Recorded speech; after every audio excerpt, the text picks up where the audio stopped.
We are rolling. Good morning. Welcome back to The Conversation. This is Midlife Crisis Activities. This is our lifestyles and pop culture webcast, our daily shout out to the world. I'm your host, Patrick Russell, and over there is my very vivacious producer, Veronica. Together, we're here to lend our voices to the noise from a multi-generational perspective to help explain everything that's right and wrong in this world. Happy Taco Tuesday to you, Veronica. Great story out of medicine recently.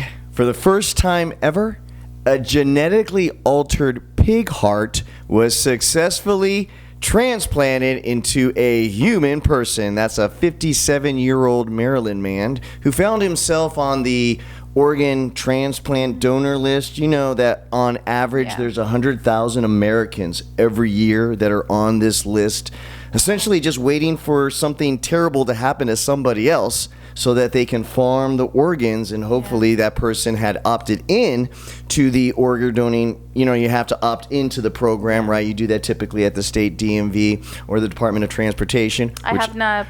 I have, so we have two different opinions on this matter, so we'll talk about that. But what ended up happening with this lucky guy was that in 20 years in the making, doctors have been able to finally map out the the pig heart genome to the point where they've discovered there's about 100,000 different genes or characters that make up the pig heart. Now, of that, they needed to change 10, only 10, in order for them to grow and harvest a pig heart that was suitable for a human body. Can you believe that? That's how close we are. 10 out of 100,000 different genes and characters is all that we needed to change in order for us to have a similar heart to the pig. So, of course, they grew the pig in question, and I'm sure he made some good bacon at the end of the harvesting surgery to take the heart out. But right now, the 57-year-old man, I'm going to name him, his name is Dave Bennett, is resting comfortably.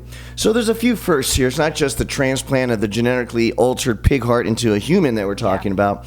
It's also the medicine that they're using to make sure that the body doesn't reject the new organ, right? That's a whole new suite of medicine and procedures that they have to make sure is just right in order for this Xenotransplant to be successful, right? So from a younger generation's perspective, I want to pick your brain on two different things, Veronica. The first one is, if you needed one, from a younger generation's perspective, is there any hate towards the swine that you wouldn't accept a pig heart? Your thoughts there? No, I mean, I have to be alive. I mean, I want to be alive, so definitely I will take whatever it's in the market to make it happen. It is kind of gross in a way, you know, just to think about something like, and that's just my perspective when it comes to like seeing an animal and then having to get something from it. So it's kind of like, well, did you remember that episode of Nip Tuck that I showed you a couple of weeks ago where they were doing that plastic surgery cutting into the human body? That wasn't pretty either. Remember the curds of fat that looked like cottage cheese? But I think anything under the skin is not very pretty, but go ahead. But I think at the point that we are, I mean, I'll take whatever, and then people that are in need or in the list, I mean, why not? I believe that reflects a lot of people's attitudes. Next question. From a younger generation's perspective, how much should we put towards the weight of protecting animals, right? The animals that went into the testing, the pig that went into the growing and harvesting of the donor. Now, that was just the main pig. You know that there was probably, dare I say, thousands of other specimens prior to this pig that actually successfully grew the one heart we're discussing today. I mean, what about the nameless animals that went into the medicine testing, the anti-rejection medicine testing? You got to believe all of this took place with a large amount of animals to our benefit, which is something that we rationalize pretty much to anything that we do to this planet and to nature. It's for our benefit. From a younger generation's perspective, how much weight do you put on animal rights right now? Your thoughts? Wow. I mean, I hate to say that, but this is survival. And then if human species is, I mean, in at the end of like getting whatever it's needed, I mean, why not? You know, it's my survival or the animal survival, which unfortunately that's an attitude that we all take You know, I mean, even when it comes to driving our big SUVs, right? Pollution. I mean, everything comes to a point where we have to do what we have to do to survive. Every choice we make in this world is basically a choice of survival.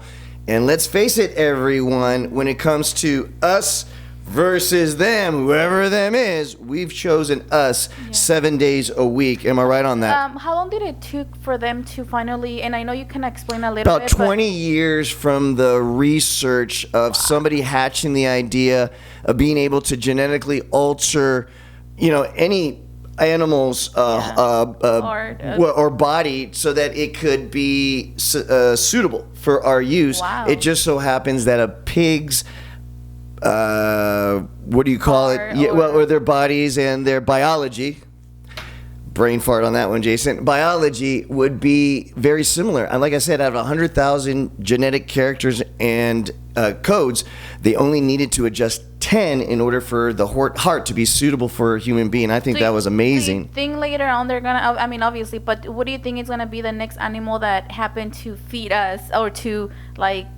That's an excellent question. Go with what we need. That in and of itself is a big question that I wouldn't be qualified to even begin answering. I do believe that the pig has been in many instances used in order to experiment with growing other things. I've seen an ear being grown on, I've seen an ear being grown on the back of a rat before. Wow. So mice also have a genetic biology that's very similar to humans as well. So it could be the rat. I mean, what I believe the next step is going to be is plastic surgery. I think cosmetic surgery is really going to take leaps and bounds. I think the vitality and the looking natural aspect of cosmetic surgery now is going to be much more improved because of this technology, either growing new skin or growing noses or growing any parts of the body that needs to be rejuvenated. Now you'll have the ability of not looking so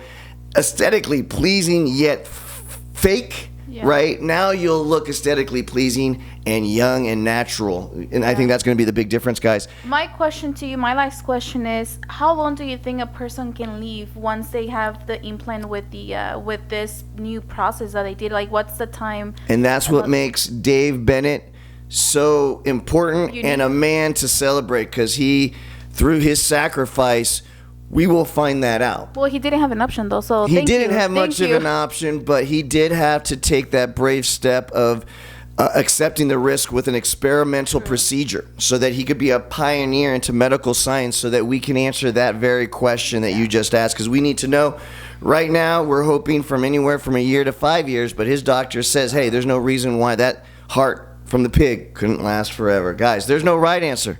There's no wrong answer, but there definitely is your opinion. Please don't just subscribe to this channel, even though we will be doing this back and forth and taking a peek into medical science to see what they've got in store for us next on a daily basis. But lend your voice to this show to make it a whole lot more fun. Guys, remember, it doesn't matter what comes your way today. It doesn't matter what obstacles or challenges that you may face. You just need to remember one thing. Give 'em hell. Have a wonderful Taco Tuesday, everybody.